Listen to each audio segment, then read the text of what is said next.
মিলাদ কিয়াম না জায়েজ কেন?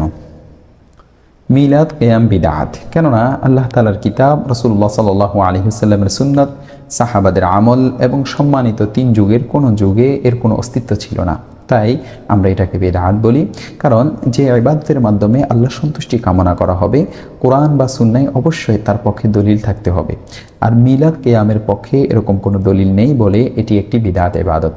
মূলত হিজরির 6ষ্ঠ শতাব্দী পর্যন্ত এ ধরনের মিলাদ কোথাও অনুষ্ঠিত হয়নি।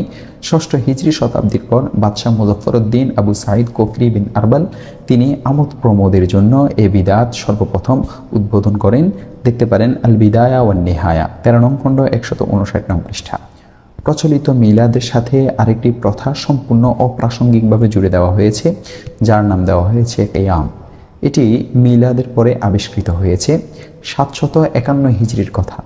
খাজা তকিউদ্দিন ছিলেন একজন ভাবকবি ও মাজজুব ব্যক্তি।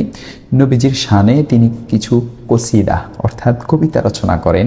বরাবরের ন্যায় একদিন তিনি কসিদা পাঠ করছিলেন এবং বাবা বেগে হঠাৎ তিনি দাঁড়িয়ে কসিদা পাঠ করতে লাগলেন।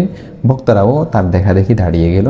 ঘটনা এখানেই শেষ। তিনি আর কখনো এমনটি করেননি, কিন্তু অন্যরা এটিকে শরীয়তের একটি অবিচ্ছেদ অংশ মনে করে, যা একেবারে বিদআত।